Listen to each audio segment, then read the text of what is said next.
Welcome to the Exam Room Live, brought to you by the Physicians Committee. Hi, I am the weight loss champion, Chuck Carroll, and this is the healthiest half hour anywhere online today. Appreciate you joining us right here on Facebook and on YouTube. Let's set the table for today. We got a big old show coming up because we are headed to court today, suing the FDA to include warning labels on cheese because science shows that cheese can cause breast cancer. So why are shoppers being kept in the dark? We're going to get the dairy cancer connection with Dietitian Susan Levin today. Susan, appreciate you being here to shed some light on this for us. Thanks for having me, Chuck. And let me tell you something. Moms these days have to straight up be superwoman to get everything done amid the chaos of the pandemic. Challenges old and new are colliding to make life almost insufferable for some. So how can the doctor help? Well, we're going to learn about lifestyle medicine and its benefits as we pay homage to moms everywhere when we're joined by Dr. Jasmol Sardana. Dr. Jazz, appreciate you being here today. Thanks, Chuck. And if you have a question for Susan or Dr. Jazz, go ahead and drop that in the comments. Now, we'll pull one out for the doctor's mailbag in just a little bit. You can also tweet them to us using the hashtag ExamRoomLive. But first, let's get caught up on the latest happenings. Here are your health headlines for Tuesday, September 22nd, 2020. We start with a look at the coronavirus by the numbers. The U.S. expected to reach a heavy milestone within now just a matter of hours. 200,000 deaths during the pandemic. That is 60,000 more than Brazil, which has the next highest total. Meanwhile, more than 55,000 new infections being reported Monday, bringing the total caseload to more than 6.8 million. India remains the global hotspot with 75,000 cases being reported yesterday, as the total number of infections there rises to almost 5.6 million. In other news, you've got bread, you've got milk, you've got toilet paper, and tofu? Yeah, it turns out that the soy product has become an essential item during the pandemic. The Washington Post out with some interesting tofu facts, revealing that sales have spiked 40% during the first half of this year compared to 2019. That while Google searches for tofu recipes have doubled since March. One industry insider telling the paper that in previous years, they'd have celebrated a 2% increase in sales. And this year, they could see a spike of up to 50% if manufacturers are able to keep up with production.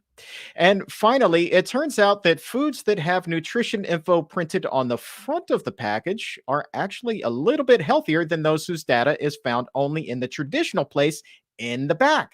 Researchers at North Carolina State University found they studied more than 21,000 products over 15 years, finding those with front of package or FOP labels had about 4% less sodium, 12.5% fewer calories, and nearly 13% less saturated fat and sugar. The study also finds that once companies began using FOP labels, their competitors would often amend recipes or make healthier options available. That's a novel solution right there. I kind of like it. Okay, October now, just over a week away, and that is Breast Cancer Awareness Month. This year, we are getting an early start on that, filing a lawsuit against the FDA for ignoring a petition to add warning labels to packages of cheese. Warning labels that would alert consumers to the risk that cheese poses to breast cancer, much in the way that packs of cigarettes have warning labels for lung cancer.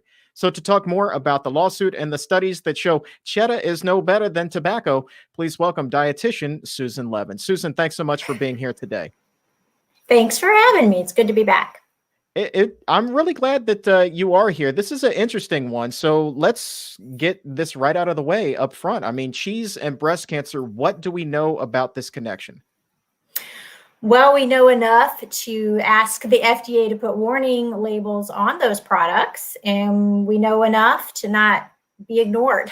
So when they opted to ignore us, we filed a lawsuit today, actually. So there's good research out there already. A couple of good studies funded by the National Cancer Institute. One came out in 2017, and it compared diets of women who were diagnosed with breast cancer to those who did not have breast cancer, and found that those who consumed the most high-fat dairy, and specifically they looked at cheese, so American cheese, cheddar cheese, cream cheese, had a 53% higher risk for having breast cancer compared to the women who didn't have those products. So we can see right there that there's some kind of connection with that high fat product and breast cancer. We've also seen more recently, same organization, National Cancer Institute, funded another study that found that it was also funded by the World Cancer Research Fund,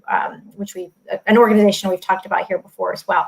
But in that study, which looked at about almost 53,000 women, a 7-year-long study, that those women who consumed the most dairy products actually had an 80% higher risk for having breast cancer. So in comparison to the women who didn't. So there's something going on with dairy and breast cancer. And there's plenty of good research out there to show that this connection is real and people need to know about it. I am quite certain that most women in the United States have no idea that there's this connection between cheese or dairy products and breast cancer. We know that obesity is a factor when it comes to breast cancer risk. And so I'm curious, we also know that cheese is a high fat product. So is it the fat that's coming from cheese that's really kind of making this connection here? Or is it the hormones that are found in the cheese that come from the cow? Which is the thing here? Yeah, $1 million question, $1 billion question, but I really think it's probably, and the authors of these studies will speculate or propose both as the mechanism of action for increasing breast cancer risk, or for increasing the risk of death if you do have breast cancer when you consume these products. But I think that's right. I think it's both. We know that hormones beget hormones. So if you're consuming products with a lot of hormones in them, and of course, the lactation fluid from a cow who was pregnant, that's going to have a lot of hormone content to it that will only invade your body, and your body makes hormones too. So if you're having that on top of this, and that only increases your something called IGF-1, your insulin-like growth factor in your body to produce more growth, and that growth is going to make cancer cells grow. So there's good reason to believe that the hormones are causing the issue, whether it's the hormones in the cow that are added to the cows, which happens, but even in what's often labeled, you're talking about front of the package labeling, a lot of dairy products are labeled as, oh no, we don't add hormones to our cows. It's like, yeah, but cows have hormones anyway. So even what's naturally there, and then added to our own natural production of hormones. And it just, it's just an onslaught of growth. That's hormone. That's their job, is to make growth. So you're just growing, and there's good evidence that IGF-1 is the reason why. And some who speculate, there was a paper that was put out recently where they looked at hundreds of thousands of women and found that those people who were consuming the IGF-1 was causing breast cancer growth. I'm not even talking about an association. There's reason to believe it actually causes it. So if you're doing that to yourself, that's really putting greater risk. If you're consuming a lot of fat, like you mentioned, yes, these high fat dairy products, and cheese is certainly one of the highest fat products that you can consume on the whole planet. If you're consuming that, you're only producing more fat in your body, which does produce more estrogen, which can also increase your risk for breast cancer. All right, so that's cheese, but what about milk itself? We're talking about milk in your cereal, milk with your coffee, just a glass of milk on its own. What do we know about the connection between that milk and the risk for breast cancer? Yeah, so it's the same thing. We know whether it's the solid or the liquid form, we know that even just drinking milk, cow's milk, does raise your risk for breast cancer. That study from the National Cancer Institute and the World Cancer Research Fund that came out this year, actually, I think it was a 2020 study, showed that those 53,000 women, it was cow's milk, it was the fluid milk that was putting them at higher risk, 80% higher risk for developing cancer, breast cancer. So it's not just those IGF-1 growth factors and the hormones and the fat. Those are also found in your fluid milk products as well. All right. Now here you mentioned that the $1 million question for you was whether it was the fat or the hormones found in cheese that were driving it. My $1 million question though is, what do the dietary guidelines say about dairy? When you were on as recently as just a few weeks ago, it was looking very clear that dairy would still continue to be pushed in the upcoming set of new dietary guidelines. I'm assuming that that is still the case. And if so, why? Why, if we have this abundance of science saying that it's not healthy, would we continue to push that? Oh, Chuck, why do you have to bring up the dietary guidelines? You know, this is my thing. Like this, this makes me crazy. Right. Why are the dietary guidelines and federal food policy constantly pushing dairy products? And correct, in 2015, the report, the guidelines said consume 3 glasses of milk per day for all adults. And then the 2020 review of those guidelines are basically saying that's a fine continuation. We should just keep going down that road. And there are a million reasons not to be consuming dairy. And one of my big rally cries has been about just lactose intolerance and how people can't digest milk, and people of color especially can't digest milk, and how that makes the guidelines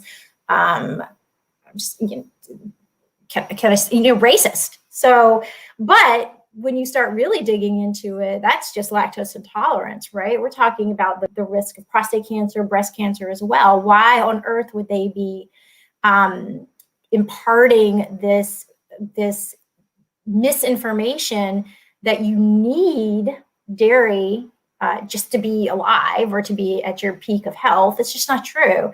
There's a lot of reasons why that's not true, and breast cancer is one of those many, many reasons. Why they do it, I think because it is a product, a commodity that the government is responsible for getting onto Americans' plates in order to best support dairy farmers. And that is their mandate, and they are really committed to that mandate more so than the mandate to create healthful nutrition guidance, unfortunately.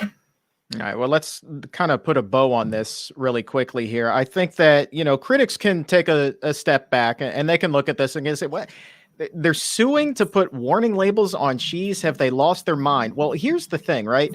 It was the 1950s when we started to see this push to put warning labels on packs of cigarettes about the risk of lung cancer with tobacco, right? So is it really all that far-fetched? Because yes or no, Susan, this science that you've been quoting here, it's pretty irrefutable.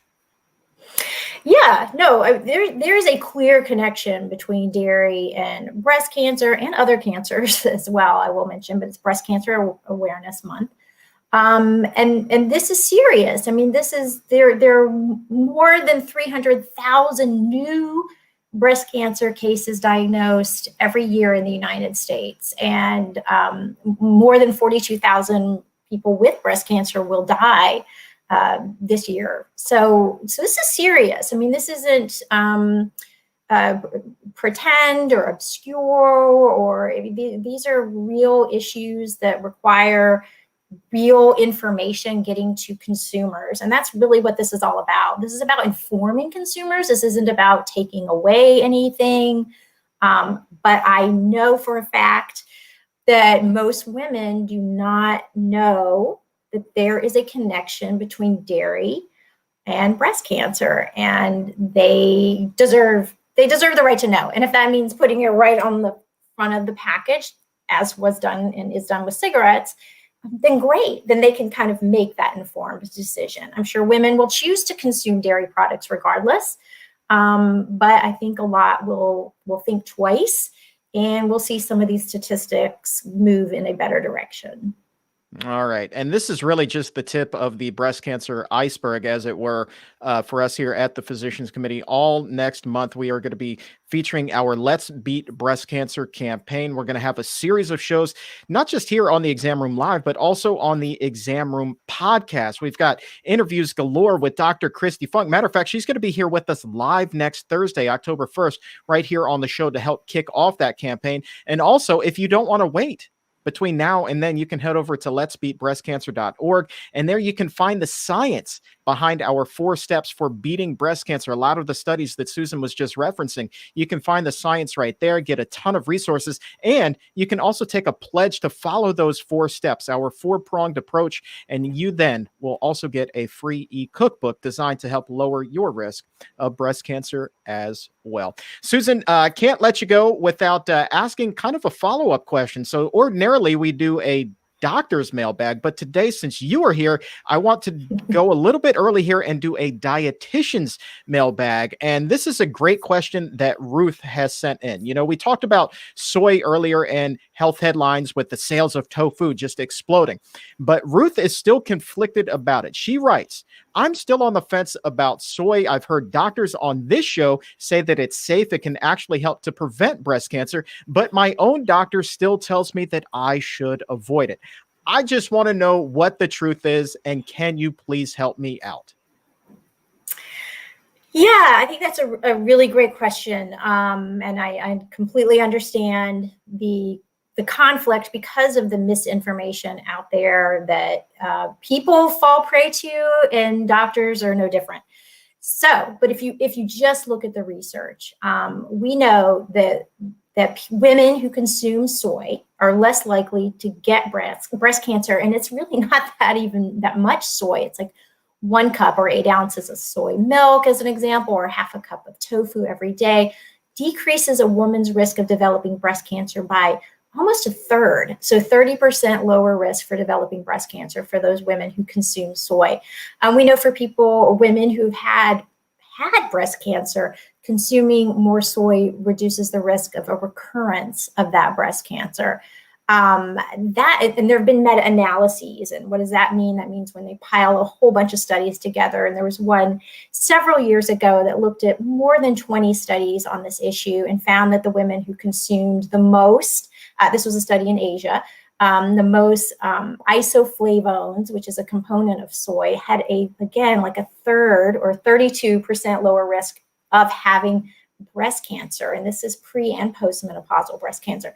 So there is something about soy, some kind of anti-estrogen effect, but they're also anti-proliferation, the antioxidant component of soy products, just a lot of anti-cancer properties in general in soy. So why this concept that it would increase the risk? I mean, we can speculate because of the estrogen-like compounds in terms of structure, that people assumed it might act like estrogen, when in fact what it does is it displaces estrogen as a much, much weaker version of that. So that is probably why it decreases the risk so much. But what I recommend, Ruth, is, because I'm happy to educate you and patients one-on-one all the time, we have a fact sheet on our website. I think it's just simply called Soy and Health. And if you go to pcrm.org and find that resource, it'd be so great if you could send that link or print that resource out. It's a page. Take it to your doctor and be like, look, it's not an opinion piece. There's no, there's no I think. This just, here's this study, here's this study, here's this study. And it breaks it down by cancer, thyroid, all these different myths about soy, and just gives the facts. And I think a physician would actually really appreciate to have that enlightenment, so he or she can help his or her patients just be healthier and have those facts. That's power. Again, information is power, and we kind of want to get people out of the dark about food and health. Susan Levin with the PSA. Thank you so much for your time today. Thank you, Chuck. All right. And if you would like to make an appointment with Susan, one of those one-on-one visits she was just talking about, telemedicine appointments are available to meet with her right now at the Barnard Medical Center. The plant-based team of doctors and dietitians, all of them can help take your health to the next level, including ways to incorporate soy into your diet and take cheese out of it to lower your risk of cancer. Cheese, that's so hard for so many different people, but they are there and they want to help. So what you can do, you see the number on the screen right there, is call 202-527-7500, or you can visit barnardmedical.org to schedule your appointment today and also view a full list of states where services are available. And yes, they do accept insurance. And somebody else who you can meet with while making appointments at the Barnard Medical Center is my next guest. And she said, if there's one thing that the pandemic has really reinforced, is that being a mother is not for the faint of heart. Moms are having to shoulder much of the burden of balancing a career of their own while still trying to navigate the challenges of homeschooling, as many classrooms remain virtual due to the coronavirus. And while the daily routine back at home may be disrupted, the needs still remain the same. Everything from cooking to cleaning to helping with homework. You know what else hasn't changed? The issues that make the work-home balance even more delicate, talking about gap in pay to equal opportunities. Indeed, it is more than a lot. So the question becomes, what can be done to help? Enter lifestyle medicine and enter Dr. Jasmol Sardana. Dr. Jazz, thank you so very much for being here. Thank you, Chuck. It's always fun to be here. This is a big one, and you're a mom, you're a working mom. How difficult has this entire situation been for you? It's one of those things. I think if you ask any mom, there is a certain expectation of this is what you signed up for. You wanted to work, you wanted to have children. So this is kind of what you are expected to show up for. But if I'm being really honest with you and to our listeners, it is hard. It is really tough to balance. And I'm not really sure that anyone has found a perfect balance. I feel like every day that I wake up brand new, that we have to find balance in that day. But to be honest with you, it is tough. It is very hard. And in the midst of a pandemic, COVID has certainly highlighted all of this unpaid labor that women do. And so that silver lining a little bit of being in this pandemic is that it's highlighted a lot of disparities, certainly the health disparities that, communities of color are facing, but it's also shined a light on the disparities that women face in carrying the large amount of unpaid labor when it comes to managing the household. So let's talk about how lifestyle medicine then can help as you balance everything here. You're walking this tightrope of life right now. How can it help? What is something that you as a physician can do to work with your patients? You're talking about situations that aren't just like, hey, I've got a fever and the sniffles. What can you give me? This is a much bigger issue here. No, you're absolutely right, Chuck. This is I don't want to, dilute any of these concerns and, self-care is so important. And that is, we're going to talk a little bit about a new program where we dive right into self-care. However, I do want to be sure that we're saying that, self-care isn't going to be the only answer to a lot of the concerns and issues that women face when it comes to balancing work and the household. But lifestyle medicine, and lifestyle medicine is, for listeners to whom lifestyle medicine might be new. Lifestyle medicine is a specialty of medicine that focuses on 6 very specific areas. And to me, and how I explain this to my patients, is lifestyle medicine is the foundation of good health. And so lifestyle medicine focuses on 6 pillars. The first being good nutrition, eating a whole food, plant-based diet. Again, Susan was able to mention a lot of the data that's shown how reducing dairy in your diet can be beneficial when it comes to reducing your risk of breast cancer, which is so intimately important for women. Physical activity, stress management, the social connections and the relationships that you have in your life, getting adequate sleep. When was the last time the moms in your life got a good full 8 hours of sleep? And also avoiding toxins like tobacco and reducing your risk, reducing the consumption of alcohol. All of those pillars, all of those areas of lifestyle medicine create this foundation of really good health. Now, Chuck, what's been tough, and specifically why this program that we're going to talk about soon is geared towards women, is because of just what we also just talked about, this amount of unpaid labor or the second shift that women who do work outside of the home carry. And a second shift is, yes, I do go to work. I'm, going outside of my home to do work. But when I come home, I, as a woman and women in general, do often disproportionately bear the brunt of the work that has to do with organizing a home. And so if you consider that as work, as unpaid work, that adds to the additional, that's an addition to the work that you're doing outside of the home. And so that leaves women with less time, less resources to be able to focus on their health. There's been kind of this narrative as long as I can remember that if you're not taking care of yourself, you're really not going to be able to take care of anyone else. I think that really underscores the message that you're saying here. It's not just about finding time to soak in a hot tub here. It's like you're talking about really making sure that you are good to go so that you then can focus your attention on the most important people in the house, and that would be your children. Absolutely. We've heard this saying that you can't pour from an empty cup, right? You can't take care of others unless you've taken care of yourself. And if you've been on an airplane, you know that your flight attendant, well, not recently, but that is going to tell you, to put the oxygen mask on yourself first. Even if you're a mom, even if you have a child, that you're putting that oxygen mask on yourself. So lifestyle medicine and the program that we'll talk about really is encouraging and prioritizing women's health and encouraging women to prioritize their health and, in essence, to fill their own cups, to put on their oxygen mask, especially today in the era of a pandemic when there's less time to do so that you can be the healthiest that you can be for yourself, but also for your family. Let's go ahead and talk about the series. It's called Planted, Empowering Moms to Prioritize Their Health. That just sums it up in a nutshell, doesn't it? And this is going to run Mondays, October 5th through November 23rd. Yes. You really do. You've got this broken down. I was taking a look at the rundown for this series, and you have it broken down so magnificently week by week by week. Every week it's a different topic. And you just start with what it was we were discussing there, self-care, not being selfish. That's so important.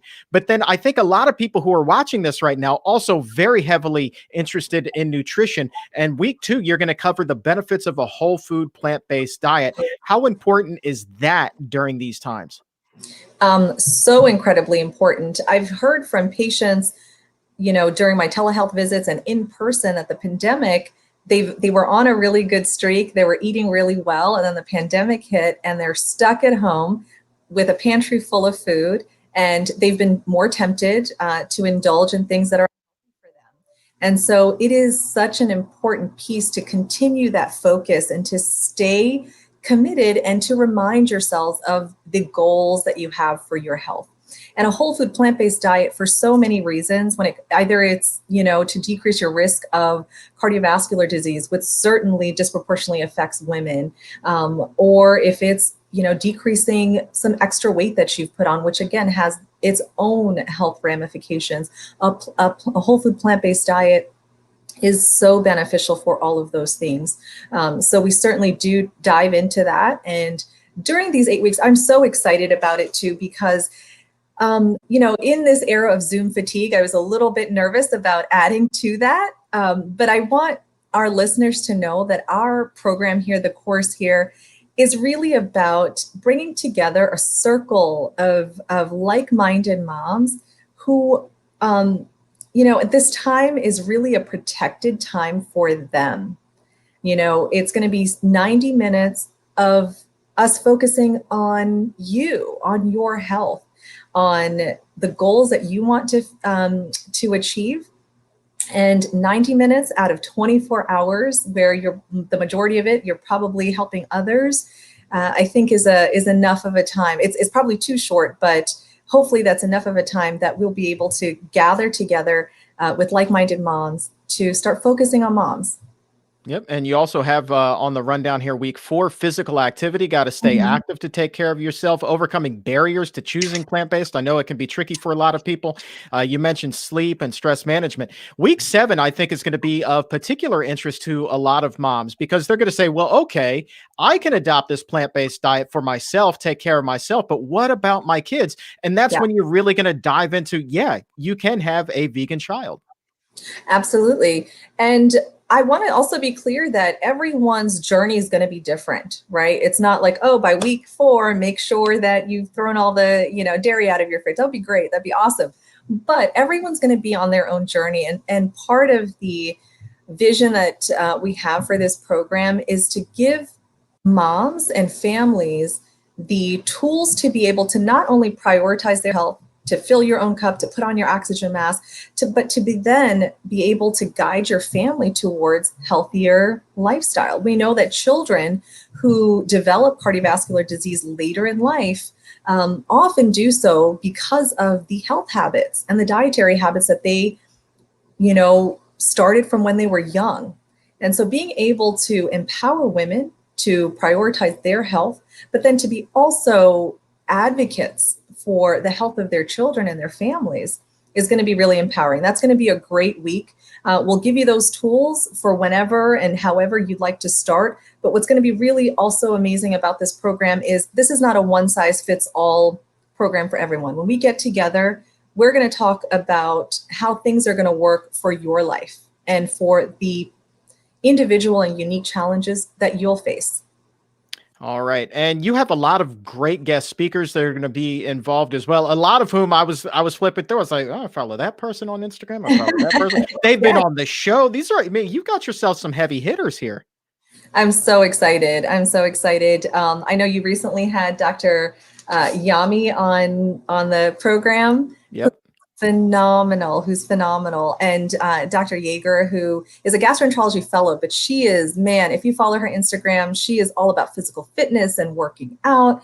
We have Dr. Neely Kunam, who is this phenomenal psychiatrist as well. So she's going to touch on stress reduction and social connectedness. So this is a comprehensive, yes, we're going to definitely touch on nutrition and make sure that is the foundation, but this is going to be a comprehensive program for moms because we need all of those areas to be covered. So I'm really excited. We're also going to have Susan, who was just here joining us for the program.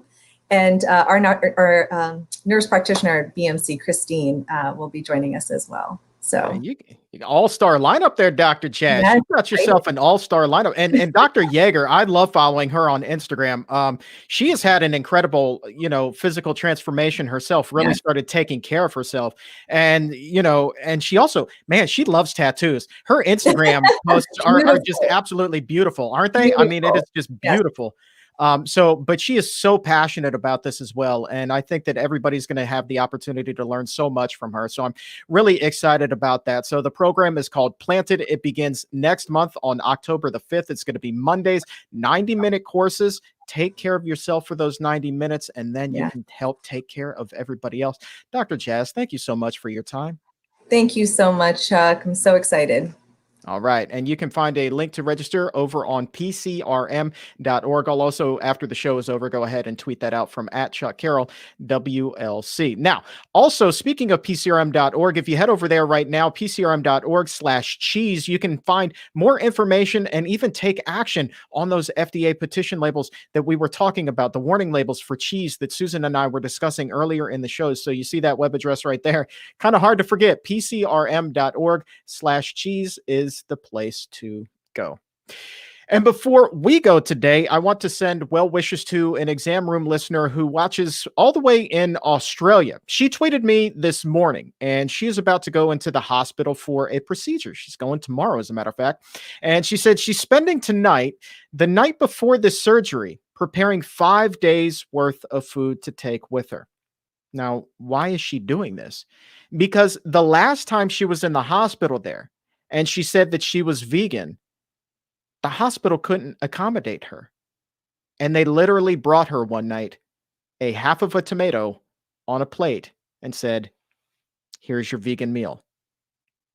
A half of a tomato. This is why we work so hard to help hospitals adopt plant-based options for their patients. I mean, seriously, a half of a tomato for a meal. And when she tweeted this, she used the hashtag never forget. I mean, God bless her. She's got, just a heart of gold and a sense of humor about this whole thing. But a half of a tomato? Come on. We can do better than that. We can do better than that. So anyway, well wishes to you in Australia. I hope that the procedure goes swimmingly and you get much better food than just your half of tomato. And there is a new episode of the Exam Room Podcast out today, revisiting a vegan diet myth Q&A with doctors Jim Loomis and Neil Barnard. So if you want to check that out, that's over on Apple Podcasts. Head there, look for the Exam Room Podcast by the Physicians Committee. Hit that subscribe button, leave a 5-star rating if you'd be so kind. Covered a lot of great stuff on that conversation too, like do coffee and tea affect iron absorption? And is an all raw vegan diet really healthy, or are you missing out on a lot of nutrients because you're not getting any cooked food? And as a whole food plant-based vegan, what kind of blood tests should you be asking your doctor for? So we covered that and about 20 other great questions. So head over to Apple Podcasts, Spotify, Stitcher, look for the Exam Room Podcast by the Physicians Committee. Hit that subscribe button, leave a 5-star rating, and help make the world a healthier place. My thanks again to dietitian extraordinaire Susan Levin for joining us, as well as Dr. Jasmol Sardana. Appreciate your time today. And I also appreciate the best crew in the biz that helps to make the magic happen for this show every single day. Thank you guys. And a special big thank you to you, my exam roomie, for checking us out every day right here on Facebook and on YouTube. Appreciate it more than you could ever know. For everyone here at the Physicians Committee, I am the weight loss champion, Chuck Carroll. Talk to you again tomorrow at noon Eastern. And until then, stay safe, take a stand, and keep it plant-based.